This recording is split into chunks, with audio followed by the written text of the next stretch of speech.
एक समय शहर से कुछ ही दूरी पर एक मंदिर का निर्माण किया जा रहा था। मंदिर में लकड़ी का काम बहुत था ऊँटों, इसलिए लकड़ी चीरने वाले बहुत से मजदूर काम पर लगे हुए थे। एक समय शहर से कुछ ही दूरी पर एक मंदिर का निर्माण किया जा रहा था।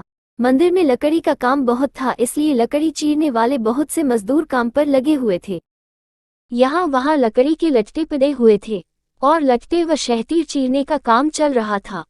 सारे मजदूरों को दोपहर का भोजन करने के लिए शहर जाना पड़ता था, इसलिए दोपहर के समय 1 घंटे तक वहाँ कोई नहीं होता था। एक दिन खाने का समय हुआ तो सारे मजदूर काम छोड़कर चल दिए। एक लट्टा आधा चिरा रह गया था। आधे चिरे लट्टे में मजदूर लकड़ी का कीला फंसाकर चले गए। ऐसा करने से दोबारा आरी घुसाने में आसानी रहती है। तभी वहां बंदरों का एक दल उछलता कूदता आया। उनमें एक शरारती बंदर भी था जो बिना मतलब चीजों से छेड़छाड़ करता रहता था। पंगे लेना उसकी आदत थी। बंदरों के सरदार ने सबको वहां पड़ी चीजों से छेड़छाड़ न करने का आदेश दिया। बंदर पेड़ों की ओर चल दिए, पर वह शैतान बंदर सबकी नजर बचाकर पीछे रह गया और लगा अड़ंगेबाजी करने। उसकी नजर अधूरे लट्टे पर पड़ी, बस वह उसी पर पिल पड़ा। बीच में अड़ाए गए कीले को देखने लगा। फिर उसने पास पड़ी आरी को देखा। उसे उठाकर लकड़ी पर रगड़ने लगा। उससे किर्रर की आवाज निकलने लगी तो उसने गुस्से से आरी पटक दी। उन बंदरों की भाषा में किर्रर का अर्थ निखट्टू था। वह दोबारा लट्टे के बीच फंसे कीले को देखने लगा। उसके दिमाग में कौतूहल होने लगा कि इस कीले को लट्टे के बीच में से निकाल दिया जाए तो क्या होगा। अब वह कीले को पकड़कर उसे बाहर निकालने के लिए जोर आजमाइश करने लगा। लट्टे के बीच फंसाया गया कीला तो 2 पार्टों के बीच बहुत मजबूती से जकड़ा गया होता है, क्योंकि लट्टे के 2 पार्ट बहुत मजबूत स्प्रिंग वाले क्लिप की तरह उसे दबाए रहते हैं। बंदर खूब जोर लगाकर उसे हिलाने की कोशिश करने लगा। कीला जोर लगाने पर हिलने व खिसकने लगा तो बंदर अपनी शक्ति पर खुश हो गया। वह और जोर से ख्वां ख्वां करता कीला सरकाने लगा। इस धींगामुष्टि के बीच बंदर की पूंछ 2 पार्टों के बीच आ गई थी, जिसका उसे पता ही नहीं लगा। उसने उत्साहित होकर एक जोरदार झटका मारा और जैसे ही कीला बाहर खींचा, लट्टे के 2 चिरे भाग फटाक से क्लिप की तरह जुड़ गए और बीच में फंस गई बंदर की पूंछ। बंदर चिल्ला उठा। तभी मजदूर वहां लौटे। उन्हें देखते ही बंदर ने भागने के लिए जोर लगाया तो उसकी पूंछ टूट गई। वह चीखता हुआ टूटी पूंछ लेकर भागा। कहानी सुनाकर करटक बोला, इसीलिए कहता हूँ कि जिस काम से कोई अर्थ न सिद्ध होता हो उसे नहीं करना चाहिए। व्यर्थ का काम करने से जान भी जा सकती है। अरे, अब भी पिंगलिक जो शिकार करके लाता है उससे हमें भरपेट भोजन तो मिल ही जाता है, तब बेकार ही झंझट में पड़ने से क्या फायदा। दमनक बोला, तो तुम क्या केवल भोजन के लिए ही जीते हो? ये तो ठीक नहीं। अपना पेट कौन नहीं भर लेता। जीना तो उसका ही उचित है जिसके जीने से और भी अनेक लोगों का जीवन चलता हो। दूसरी बात ये कि शक्ति होते हुए भी जो उसका उपयोग नहीं करता और उसे यूं ही नष्ट होने देता है, उसे भी अंत में अपमानित होना पड़ता है। करटक ने कहा, लेकिन हम दोनों तो ऐसे भी मंत्रीपद से च्युत हैं। फिर राजा के बारे में ये सब जानने की चेष्टा करने से क्या लाभ? ऐसी हालत में तो राजा से कुछ कहना भी अपनी हंसी उड़वाना ही होगा। व्यक्ति को अपनी वाणी का उपयोग भी वही करना चाहिए जहां उसके प्रयोग से किसी का कुछ लाभ हो। भाई, तुम ठीक नहीं समझते। राजा से दूर रहकर तो रही सही इज्जत भी गंवा देंगे हम। जो राजा के समीप रहता है उसी पर राजा की निगाह भी रहती है, और राजा के पास होने से ही व्यक्ति असाधारण हो जाता है। करटक ने पूछा, तुम आखिर करना क्या चाहते हो? हमारा स्वामी पिंगलक आज भयभीत है। दमनक बोला, उसके सारे सहचर भी डरे डरे से हैं। मैं उनके भय का कारण जानना चाहता हूँ। तुम्हें कैसे पता कि वे डरे हुए हैं? ये भी कोई मुश्किल है। पिंगलक के हाव भाव, चाल ढाल, उसकी बातचीत, आंखों और चेहरे से ही स्पष्ट जान पड़ता है कि वह भयभीत है। मैं उसके पास जाकर उसके भय के कारण का पता करूंगा, फिर अपनी बुद्धि का प्रयोग करके उसका भय दूर कर दूंगा। इस तरह उसे वश में करके मैं फिर से अपना मंत्री पद प्राप्त करूंगा। करटक ने फिर भी शंका जताई, तुम इस विषय में तो कुछ जानते नहीं कि राजा की सेवा किस प्रकार करनी चाहिए। ऐसी स्थिति में उसे वश में कैसे कर लोगे? दमनक बोला, राजसेवा के बारे में मैं नहीं जानता। ये तुम कैसे कह सकते हो? बचपन में पिता के साथ रहकर मैंने सेवाधर्म तथा राजनीति के विषय में जो कुछ भी सुना सब अच्छी तरह सीख लिया है। इस पृथ्वी में अपार स्वर्ण है, उसे तो बस शूरवीर तथा राजा के चतुर सेवक ही प्राप्त कर सकते हैं। करटक को फिर भी विश्वास नहीं आ रहा था। उसने कहा, मुझे ये बताओ कि तुम पिंगलिक के पास जाकर कहोगे क्या? अभी से मैं क्या कहूँ? वार्तालाप के समय तो एक बात से दूसरी बात अपने आप निकलती जाती है। जैसा प्रसंग आएगा वैसी ही बात करूंगा।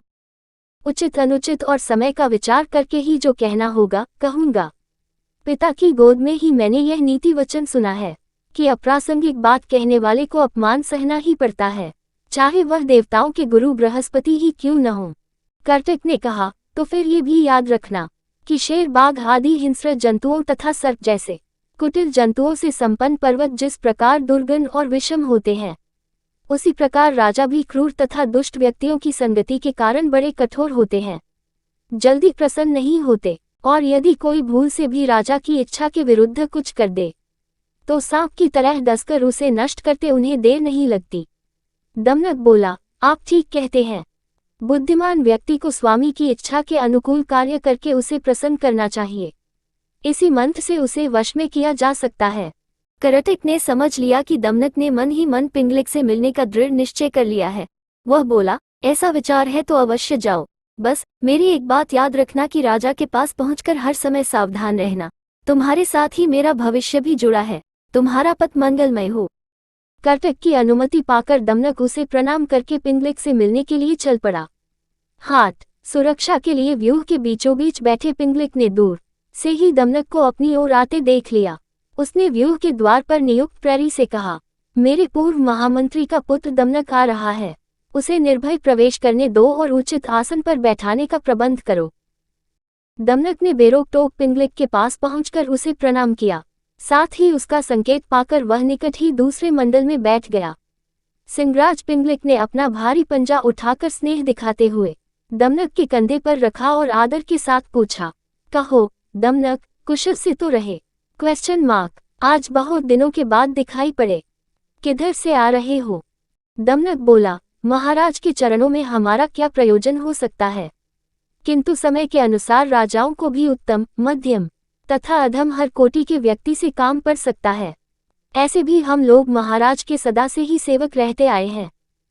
दुर्भाग्य से हमें हमारा पद और अधिकार नहीं मिल पाया है। हम आपकी सेवा छोड़कर कहाँ जा सकते हैं? हम लाख छोटे और असमर्थ सही, किंतु कोई ऐसा भी अवसर आ सकता है जब महाराज हमारी ही सेवा लेने का विचार करें। पिंगलिक उस समय उद्विग्न था। बोला, तुम छोटे बड़े या समर्थ असमर्थ की बात छोड़ो दमनक, तुम हमारे मंत्री के पुत्र हो, अतः तुम जो भी कहना चाहते हो निर्भय होकर कहो। अभयदान पाकर भी चालाक दमनक ने राजा के भय के विषय में सबके सामने बात करना ठीक नहीं समझा। उसने अपनी बात कहने के लिए एकांत का अनुरोध किया। पिंगलिक ने अपने अनुचरों की ओर देखा। राजा की इच्छा समझकर आसपास के जीव जंतु हटकर दूर जा बैठे। एकांत होने पर दमनक ने बड़ी चतुराई से पिंगलिक की दुखती रग ही छेड़ दी।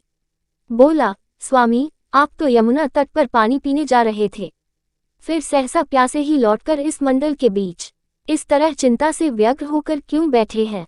Single quote. दमनक की बात सुनकर सिंह पहले तो सकुचा गया, फिर दमनक की चतुराई पर भरोसा करके उसने अपना भेद खोल देना उचित समझा। पल भर सोचकर बोला, दमनक, ये जो रह रहकर गर्जना सी होती है, इसे तुम भी सुन रहे हो न? सुन रहा हूँ महाराज, बस इसी के कारण मैं क्षुब्ध हूँ। तट पर यही गर्जना बार बार हो रही थी।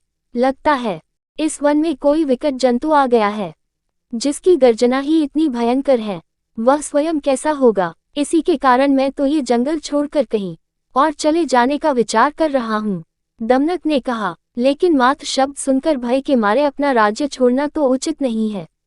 महाराज, शब्द अथवा ध्वनि का क्या है? कितने ही बाजों की ध्वनि भी गर्जना की सी बड़ी गंभीर होती है, और अपने पुरखों का स्थान छोड़ने से पहले पता तो करना ही चाहिए कि ध्वनि का कारण क्या है। ये तो गोमायु गीदड़ की तरह डरने की बात हुई, जिसे बाद में पता चला कि धूल में तो पोल ही पोल है। पिंगलिक ने पूछा, गोमायु गीदड़ के साथ क्या घटना हुई थी? दमनक गोमायु की कहानी सुनाने लगा।